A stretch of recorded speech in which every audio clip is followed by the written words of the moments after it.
Daniel chapter 5. The writing on the wall.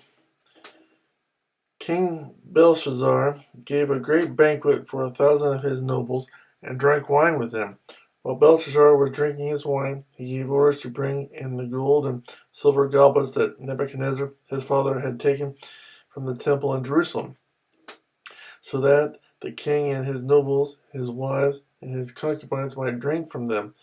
So they brought in the gold goblets that had been taken from the temple of God in Jerusalem, and the king and his nobles, his wives, and his concubines drank from them. As they drank the wine, they praised the gods of gold and silver, of bronze, iron, wood, and stone. Suddenly the fingers of a human hand appeared and wrote on the plaster of the wall, near the lampstand in the royal palace. The king watched the hand as it wrote. His face turned pale, and he was so frightened that his knees knocked together and his legs gave way. The king called out for the enchanters, astrologers, and diviners to be brought, and said to these wise men of Babylon, "Whoever reads this writing and tells me what it means will be clothed in purple and have a gold chain placed around his neck, and he will be made the third highest ruler in the kingdom." Then all the king's wise men came in, but they could not read the writing or tell the king what it meant. So King Belshazzar became even more terrified, and his face grew more pale. His nobles were baffled. The queen, hearing the voices of the king and his nobles, came in the banquet hall. "O king, live forever," she said. "Don't be alarmed. Don't look so pale. There is a man in your kingdom who has the spirit of the holy gods in him. In the time of your father, he was found to have insight and intelligence and wisdom, like that of the gods. King Nebuchadnezzar, your father, the king, I say, appointed him chief of the magicians, enchanters, astrologers, and diviners. This man Daniel, whom the king called Belteshazzar, was found to have a keen mind and knowledge and understanding, and also the ability to interpret dreams, explain riddles, and solve difficult problems.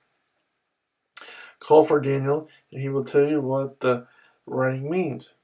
So Daniel was brought before the king, and the king said to him, "Are you Daniel, one of the exiles my father the king brought from Judah?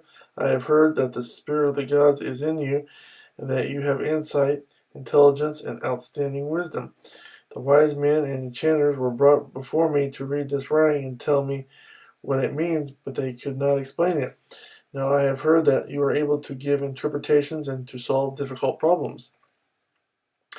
If you can read this writing and tell me what it means, you will be clothed in purple and have a gold chain placed around your neck, and you will be made the third highest ruler in the kingdom."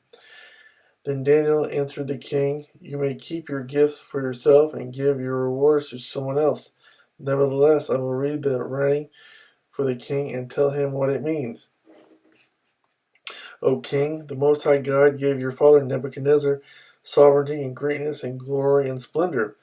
Because of the high position he gave him, all the peoples and nations and men of every language dreaded and feared him. Those the king wanted to put to death, he put to death. Those he wanted to spare, he spared. Those he wanted to promote, he promoted. And those he wanted to humble, he humbled. But when his heart became arrogant and hardened with pride, he was deposed from his royal throne and stripped of his glory. He was driven away from people and given the mind of an animal. He lived with the wild donkeys and ate grass like cattle, and his body was drenched with the dew of heaven, until he acknowledged that the Most High God is sovereign over the kingdoms of men and set over them anyone he wishes. But you, his son, O Belshazzar, have not humbled yourself, though you knew all this. Instead, you have set yourself up against the Lord of heaven. You had the goblets from his temple brought to you, and you and your nobles, your wives, and your concubines drank wine from them. You praised the gods of silver and gold, of bronze, iron, wood, and stone, which cannot see or hear or understand, but you did not honor the God who holds in his hand your life and all your ways. Therefore, he sent the hand that wrote the inscription. This is the inscription that was written: Mene, Mene, Tekel, Parsin. This is what these words mean. Mene, God has numbered the days of your reign and brought it to an end. Tekel, You have been weighed on the scales and found wanting. Peres, your kingdom is divided and given to the Medes and Persians. Then at Belshazzar's command, Daniel was clothed in purple, a gold chain was placed around his neck, and he was proclaimed the third highest ruler in the kingdom. That very night, Belshazzar, king of the Babylons, was slain, and Darius the Mede took over the kingdom at the age of 62.